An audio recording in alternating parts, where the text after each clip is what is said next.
Hello, this is Tom Knox, and I'm the founder and CEO of CareFamily, and I want to welcome you to part 3 in our series about seniors and depression.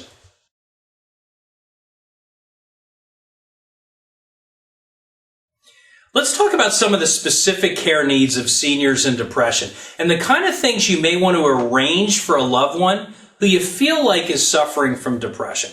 And the first one I want to talk about is arranging companionship. Okay, what does that mean exactly? You know, there are a lot of really wonderful caregivers out there, including at carefamily.com, that really love and are excellent at providing great companionship to a senior.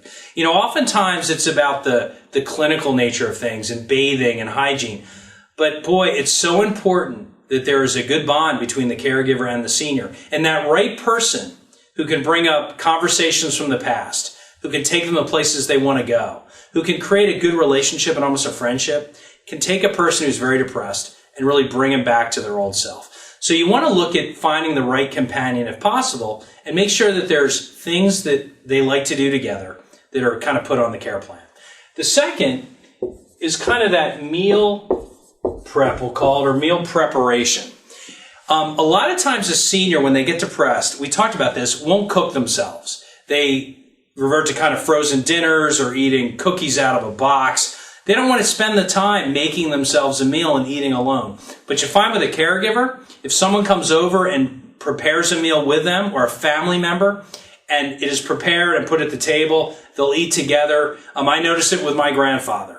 I heard from my mom that he stopped eating, basically, unless he ate a Krispy Kreme donut and went out occasionally. He wasn't eating, he wasn't cooking. But when we went to the house and we were preparing meals and he was sitting with family members, he got his appetite back. And we noticed that as the depression lifted and he got good meals, he was a totally different guy.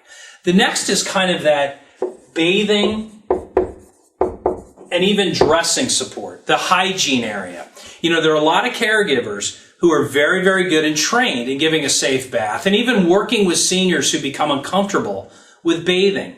A lot of times when people have Alzheimer's or dementia or they're depressed, they don't want to go into a cold bathroom. The process seemed overwhelming to them. Well, some of these caregivers are just excellent at making people feel comfortable and getting them into the bathroom and quickly getting them in and out of the shower or tub. And so you want to make sure that both for their own health and even for the way they look and the way they feel, giving them a good bath 2 to 3 times a week and with the right caregiver if need be can make a big difference there. And the last is kind of those outings and errands. If people can get out of the house, if people can get back into their own routine of going to the store they want to go to or the place they like to go to lunch, or, you know, it's funny with a lot of these senior ladies, you never mess with the day they got to get their hair done, which is normally every Thursday or Friday.